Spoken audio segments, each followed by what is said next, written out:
Esto es Lilith en CDN. ¡Caramba!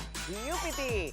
Y aquí estamos en esta su casa, la casa de todos, Lilith en CDN, después de esas intervenciones tan interesantes siempre de nuestro queridísimo anchor de CDN, Félix Victorino.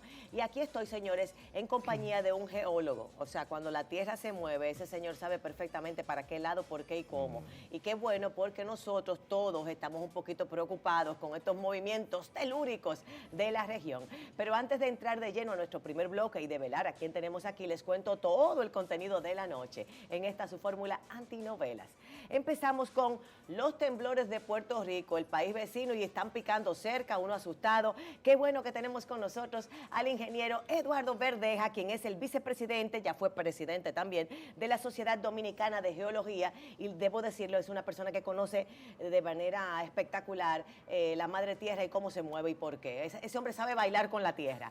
Seguimos en nuestro segundo bloque en cómo prepararnos para lo mejor. Señores, sí, hay que prepararse para el optimismo, para el positivismo, para alcanzar las metas que quedaron pendientes. Hay que prepararse para superarlo todo y de alguna manera también salir triunfantes. Y por eso qué bueno que tenemos a Angie Santana, psicóloga clínica y terapeuta de familia, que viene a hablarnos de cómo usted tiene que programarse para lo mejor.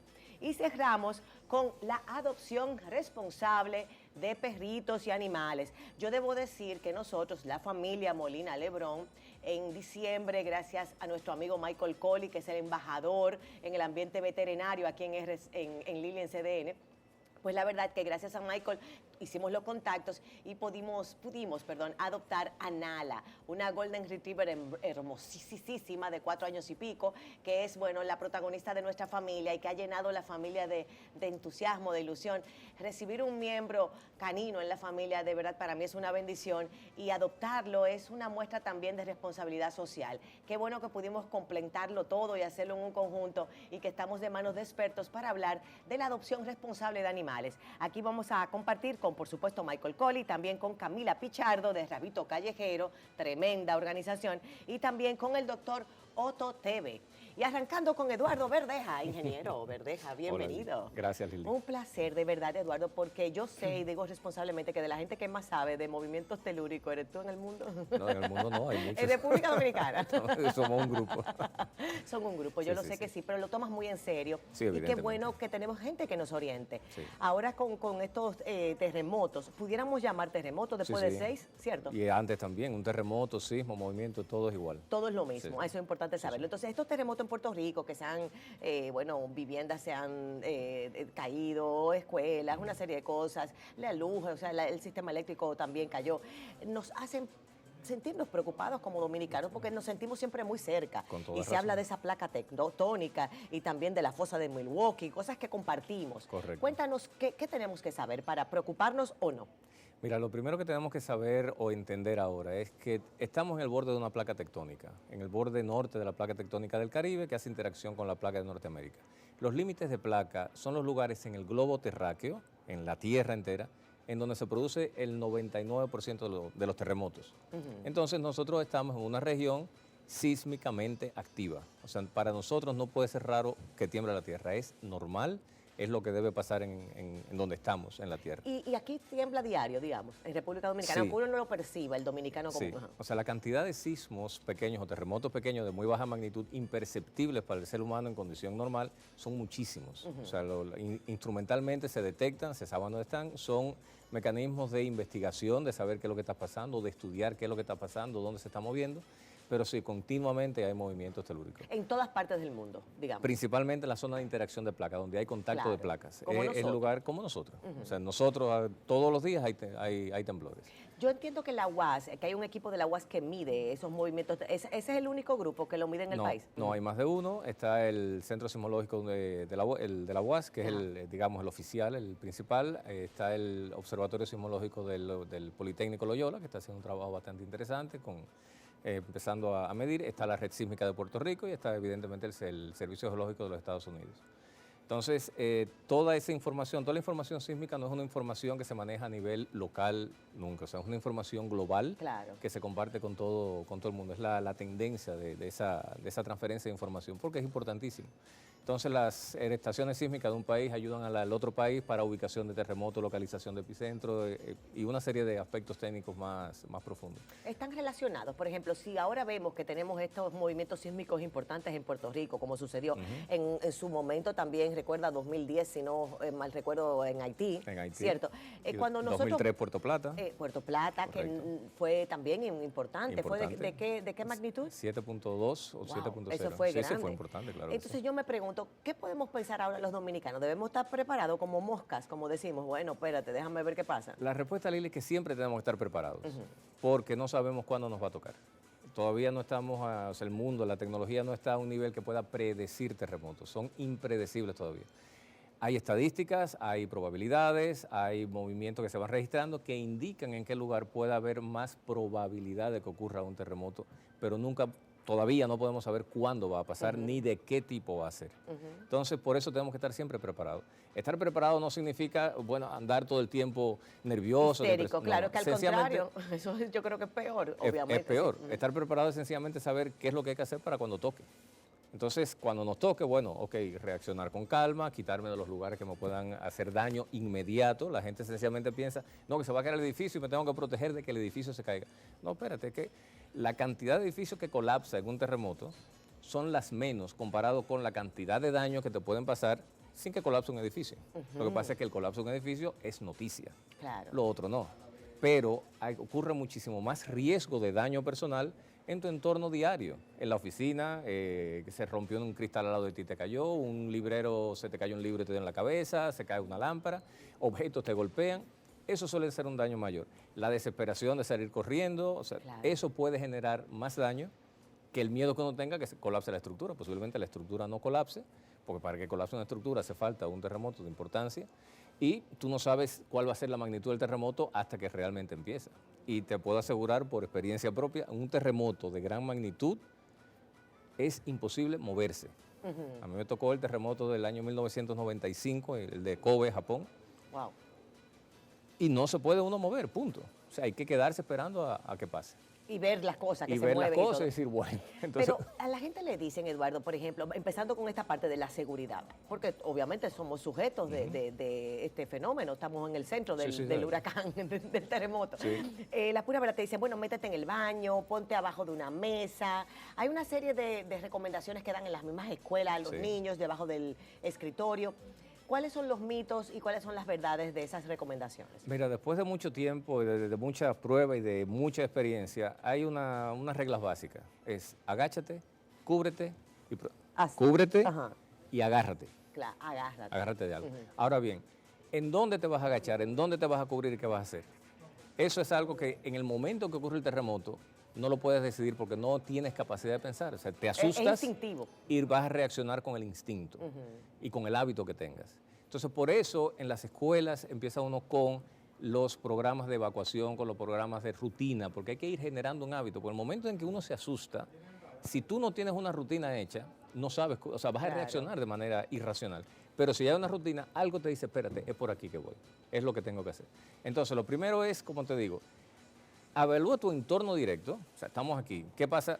O sea, yo entré aquí y digo, ¿cuáles son los Dime tú a mí, principales? Si hubiese, Dios libre, principales señores, riesgos? si hubiese un temblor ahora, ¿qué tenemos que hacer? ¿Salir huyendo para afuera, tú y yo? Los principales riesgos lo tenemos todos aquí colgados con Las todos los luces. equipos, las luces y todo lo que tenemos arriba. Es el principal riesgo que tenemos. Entonces, eso es lo primero de lo que nos... Aquí, Salimos para allá entonces. si podemos caminar, si no, nos quedamos aquí al lado del asiento, agachados y Poniéndose protegidos. pequeñito uno. Exacto. O nos pegamos a una pared si sabemos que aquí no hay un cristal, Claro. alejarse de todos los ventanales, alejarse de todas las zonas que puedan generar un peligro directo, sobre todo cristales. No acceder a una escalera inmediatamente, no acceder a una puerta de cristal inmediatamente, sino protegerse de eso, esperar y cuando eso pase, entonces caminar y salir. Y la gente naturalmente se va a dar cuenta que el movimiento no puede, porque con con el movimiento de la tierra tú no puedes realmente tener un movimiento asertivo de tu propio cuerpo. Eso ¿cierto? es así, lo que pasa es que hay intensidad diferente en los movimientos y el que no conoce lo que es un terremoto fuerte, cree que lo que está sintiendo es muy fuerte. Y lo pregunto a la gente, oye, cuando uno hace evaluación de post-terremoto, ¿Usted estaba sentado, sí o no? No, estaba sentado, estaba de pie, eso te permite evaluar un poco la intensidad. ¿Pudiste caminar? Sí, yo pude caminar, pero el terremoto fue durísimo. Bueno, si pudiste caminar, no era tan tanto.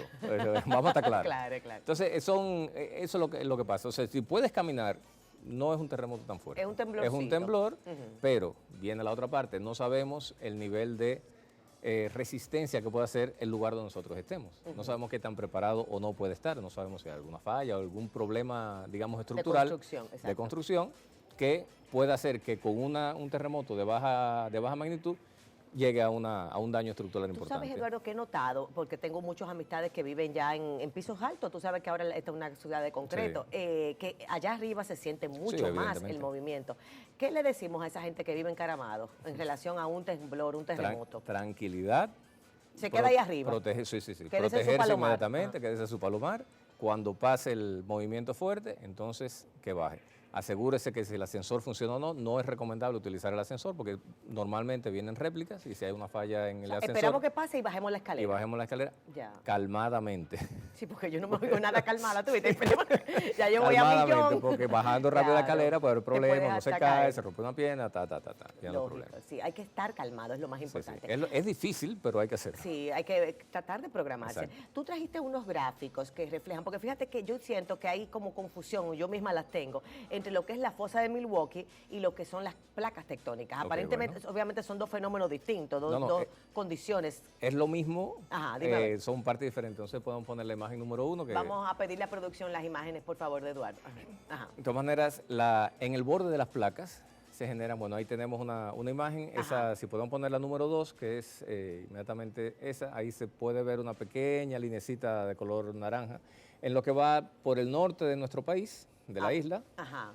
Ahí estamos con la 2. Y ahí está ya en la segunda. Estos son la española y Puerto Rico. Ahí se nota al norte esa mancha oscura. Ajá. Esas dos líneas oscuras, una al norte y otra como al sur. Exactamente. Vamos a hablar de eso. Esa al norte, esa zona oscura, esa es la fosa de Milwaukee. Bien. Fosa de Puerto Rico. Estamos hablando de 8 kilómetros de profundidad. Se le llama de Puerto Rico porque obviamente acapara Puerto Rico, pero nos coge una buena parte a nosotros Coge una también. parte de nosotros, cerca de Samaná. Entonces, ese es el límite norte de la placa del Caribe con la placa de Norteamérica. O sea, en esa fosa tan grande, la placa de Norteamérica se mete por debajo de la placa del Caribe. Bien. Y genera un proceso de subducción que se llama. Al mismo tiempo hay un movimiento lateral. Entonces, la otra zona, la del sur, no se la podemos ver aquí otra vez, Ajá. es una Vamos estructura... a pedir la segunda imagen, nueva vez. Sí, Ajá. Bueno, ya. anterior a esta, Ajá, exacto. claro. La zona al sur, esa zona, otra raya que se ve que va desde la bahía de Ocoa más o menos hasta pasa por el sur de Puerto Rico, se conoce como la trinchera de los muertos. Entonces, Uepa. ¿qué ocurre aquí? Aquí hay otra zona igual, la parte del Caribe, en la placa del Caribe, tiene una parte que se está yendo por debajo de la zona de los bloques de la Española y de Puerto Rico, generando una especie de microplaca.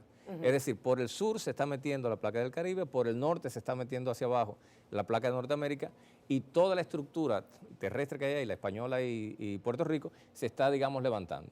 Pero ¿qué Es como ocurre? si fuera a salir más tierra entonces. Es salir más tierra, pero por un proceso de que la están empujando por los dos lados, la están compresionando. Ya. ¿Ok? Ya. Entonces, es como eso squeezy. Squeezing, exactamente, o sea, apretándola para salir. Entonces, podemos ver la sección transversal que teníamos hace un rato. Ajá. Ahí es donde se ve cómo las placas, una entra por debajo de la otra, ambas placas se meten por debajo de la estructura de la isla. Ya esto Entonces, es la imagen 3. la imagen 3 o 4, 3 o 4. esta que está aquí. Ok, muy bien. Vamos a ver. Este es un corte, a mano izquierda está la placa de Norteamérica, a mano, es decir, el norte, y al lado derecho de la imagen está la placa del Caribe. El pedacito del medio es el bloque insular, donde estaría Puerto Rico y la Española. Claro. Entonces, si se fijan, la placa de Norteamérica, de la izquierda hacia la derecha, se dobla y se mete por debajo. Es un proceso de subducción importante que marca el límite de las dos placas. Pero del lado derecho tenemos la placa del Caribe, que de alguna manera se está metiendo también por debajo de ese bloque central insular, que es donde estamos nosotros, Dominicana en Puerto Rico. Entonces, esos dos bloques están compresionando todo el bloque insular, generando unas altísimas presiones, unas altísimas tensiones, y además hay fricción, fricción, deformación y acumulación de energía continua, porque la placa se mueve con relación a la de Norteamérica, la del Caribe se mueve a una velocidad de 2 centímetros ¿Qué aproximadamente. puede ser lo peor de un escenario como ese que estamos viviendo? Ahí tenemos, o sea, son zonas de subducción. En la zona de subducción tienes acumulación de energía muy grande, mucha deformación y posibilidad de una liberación de energía súbita que genere Como un látigo, digamos, Ajá. de la parte que se deformó hacia arriba. Y eso genera Como un tsunami. desprendimiento sería. No es un desprendimiento, es un rebote. Un rebote, De alguna ya. manera. O sea, algo que se Un deforma, brinco. tú lo sueltas y ¡boom! Y sueltas. Ya. Cuando eso ocurre debajo del mar, genera un desplazamiento importante de la masa de agua, que son los orígenes de los tsunamis tectónicos de esta naturaleza. Wow. Entonces, nosotros somos propensos, digamos, a posibilidad de tsunami, tanto en el norte como en el sur. Otra posibilidad de tsunami que ocurre ahí es cuando hay unos desprendimientos grandes, como cuando se cae una ladera. Cuando eso ocurre bajo el mar, entonces también hay unos desplazamientos de masas de agua importantes que generan oleaje, que son tsunamis. ¿Tenemos récords llevados de tsunamis en nuestra región? Bueno, tenemos uno importante Registrados, del ajá. 1946, el terremoto de Matancita, el tsunami de Matancita, el Claro. famoso terremoto de agosto del 46, que ha sido de los más fuertes que tenemos registrado en la isla, 8.1, 8.3, depende del autor o de las investigaciones, pero un terremoto de grandísima magnitud y generó un oleaje, un tsunami, no inmenso como los últimos que vimos de Japón y eso, pero sí un tsunami importante que destruyó el poblado de Matancita. Matancita es Claro. un poco al sur de Nagua. Sí, yo Es recuerdo. una zona baja y ese registro lo tenemos. Hay registros documentados, no instrumentales, sino históricos de hace mucho tiempo, de que el mar se metió en Asua, el mar se metió en Puerto Plata, en Montecristi, o sea, eso existe. Y uno cuando ve el entorno tectónico en el que vivimos dice, sí, es perfectamente posible. La gente de Puerto Rico, ¿qué puede esperar ahora mismo después de esto? ¿Una calma o no se sabe? Tú Va a lo se- señalabas que es va a- incierto. Va a seguir temblando. Vamos a ver, cuando ocurre un terremoto importante, hay dos aspectos, uno antes del terremoto y después del terremoto. Antes del terremoto, normalmente suele haber unos terremoticos, pequeños terremotos, pequeños temblores, muy pequeños, que se van sucediendo y se van acortando en tiempo, a los que se le llama precursores. Son los que van diciendo, hey, por ahí viene el Esto don, se está moviendo. hasta que viene el grande. Entonces, cuando Claro. viene el grande, se libera energía, pero esa liberación de energía requiere de una reestructuración de todo el entorno del proceso energético, digamos, de esa acumulación de estados de esfuerzo. Y en ese proceso se van liberando muchas energías todavía, muchos terremoticos pequeños. Y esas son las llamadas réplicas. Entonces, no siempre después de un terremoto de importancia van a venir réplicas. Entonces, cuando vienen esas réplicas suelen ir bajando en magnitud. Primero son muchas, se van distanciando en tiempo, van bajando un poco de magnitud. Como una reverberación. Una digamos. reverberación, digamos, o sea, hasta que se calma. Pero ese proceso puede durar días, semanas, años, meses, puede durar mucho tiempo, depende de cómo esté la estructura. Muchas veces ocurre, ya bueno, estas son las réplicas, va bajando y de repente, ¡buam!, viene un terremoto más fuerte. ¿Qué ocurrió hace poco tiempo en Estados Unidos, en julio del año pasado? Donde hubo dos fallas importantes, hubo un terremoto muy fuerte, a los 2, 3, 4 días, bim, bam, vino uno mucho más fuerte. En ese caso, el terremoto anterior se convierte en precursor y el evento principal llega a ser siempre el de mayor magnitud. Claro. Entonces, en el caso de Puerto Rico, estuvimos viendo desde el 2 de enero aproximadamente, terremoto de magnitud 4, 4 y pico, 4.8, 5, 5.5, de repente 5.8, wow, este fue el mayor, que fue el día de Reyes. Sin embargo, al día siguiente, el día 7, tuvimos 6.4. No O se sea, sabe si tenemos uno mayor y todavía. no sabemos si puede venir Uy, uno mayor. eso no nos Entonces, gusta, ¿no? hasta ahora, ese ha sido el mayor. Ahora, la magnitud de un terremoto tiene mucho que ver, está directamente relacionado con el tamaño de la falla que lo genera. El tema aquí con Puerto Rico y toda esta actividad sísmica que ha habido, una secuencia sísmica, es que no es una sola falla. O sea, hay una falla, la falla de Montalva, que aparentemente tiene que ver con eso, pero no es una sola. Son terremotos bastante superficiales, todo el proceso que vimos aquí tectónico es un proceso bastante profundo, pero es el que genera todo el proceso de deformación y en algún lugar empieza a romper. Y aparentemente eso es lo que ha pasado en Puerto Rico y hay muchas fallitas que están liberando energía. Tenemos una imagen de los temblores, de cómo están, para que vean la repartición de los epicentros, que es En donde muy quiera amplia. podemos ver. Y mientras vemos esa imagen, tú nos puedes decir qué hacer entonces en República Dominicana. Estar atentos y seguir las recomendaciones que tú dices. O sea, en un lugar buscar la esquinita donde no haya vidrios, tratar de mantenerse Correcto. bien chiquito. O sea, no hay más nada que hacer que eso. Pero lo que sí ¿Qué podemos hacer ahora es Ajá. abrir el ojo Bien. Dime para a ver. ir viendo en dónde que nos vamos. ¿A dónde voy yo todos los días? ¿Qué tengo en mi entorno todos los días? Es estar consciente de eso. Normalmente, Si me pasara ahora, Exacto, ¿qué yo tendría que hacer? O exactamente. sea, Pero ir para eso- observando el medio ambiente. Ya para eso no entiendo. tiene que... bueno, mira, aquí tenemos las imágenes. Fíjate cómo está la repartición de todos los Claro. epicentros. Es una mancha grande, o sea, no hay una línea. Esa línea azul que se ve ahí es la falla de Montalva, que es la que se ha dicho que, bueno, sí puede ser esta falla la que esté generando. Pero si te fijas los epicentros, que son todos los punticos que hay ahí, Claro. eso es entre el 2 de diciembre y el día de Te ayer. digo que este año, Eduardo, empezó nervioso, ya yo lo he Empezó dicho, nervioso. el año nervioso, pero no vamos a dejar, ay señores, mírenlo ahí, parece Ahí de está. verdad como una bombilla. Una mancha ahí en ese sitio. Dios mío, impresionante. Bueno, muchísimas gracias al ingeniero Eduardo Verdeja por tanta información. Búsquelo usted. ¿Dónde te consiguen? En las redes. Tú estás, Eduardo, el que te quiera Esto seguir. pongo en las redes, pero a través de Sodogeo, Sodogeo. www.sodogeo.org. Ok, sodogeo.org para que usted esté informado. Por ahí también le manda información porque tenemos que aprender y en las empresas también prepararse, en las escuelas, todo el mundo, Eduardo, está disponible para ayudarnos a prepararnos mejor porque nos está picando cerca y hay que estar listos. Vamos a una pausa y regresamos con este tema tan interesante para principio de año, cómo prepararnos para el positivismo, sí, para lo mejor. Y qué bueno que tenemos a Angie Santana con nosotros para debatir todos los tips que usted tiene que tomar nota para empezar. Bueno, ya usted sabe, finito el año.